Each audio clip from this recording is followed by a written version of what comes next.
Hey there, I'm Lauren Leslie for those of you who don't know me, and I'm a textile designer and a surface pattern designer. So you might be wondering, well, what's the difference? So the first thing to note is that there is a lot of overlap between surface pattern design and textile design. So you're not crazy for being confused between both of those things or thinking that they're the same thing. But there are some key differences that we'll get into in this video.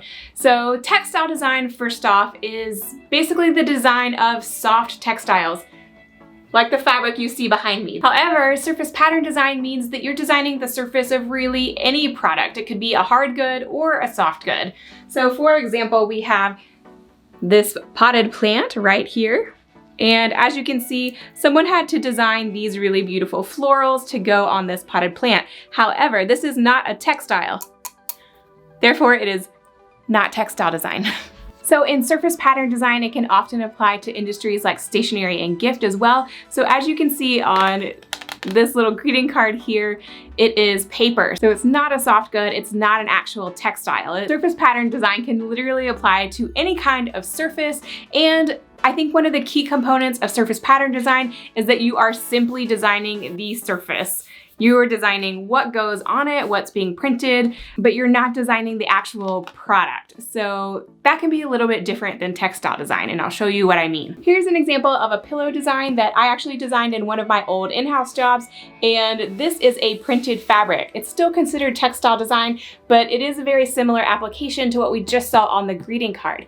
However, this would also be considered textile design. I didn't design this pillow, but a colleague did. The application of this pillow is actual embroidery. So you can see here that choosing the substrate as well as the application, as well as any other details like these cute little pom-poms, that is a part of textile design, and a surface pattern designer wouldn't do that. In my experience, there's been a much larger emphasis on product development when designing textiles, or in my role as a textile designer. When working in-house as a textile designer, I was expected not only just to come up with the print and pattern, the colorway, but also the fiber content. What kind of yarns we were going to use, what kind of applications they were going to have, if they were going to be woven or some other construction. So you get a much fuller picture of the entire product when you are designing as a textile designer rather than as a surface pattern designer. Also, in my experience as a surface pattern designer, I think surface pattern design is set up more for independent artists, people who want to get into licensing or freelance,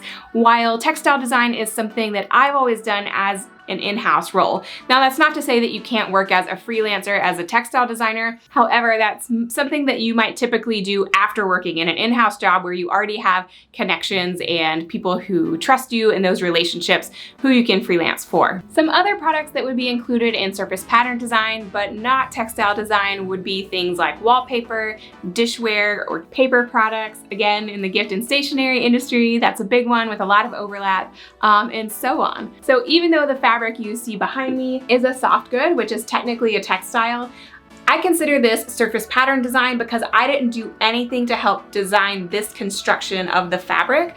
I only created the designs that were printed on the surface. So I do consider this a part of surface pattern design, but technically, because it is a soft good, it could be considered textile design as well. So I hope that helps explain some of the crossover between surface pattern design and textile design. Make sure to check the description box down below to get links and goodies from me. I'm over on Instagram at Lauren Leslie Studio, and stay tuned for more videos. Bye guys!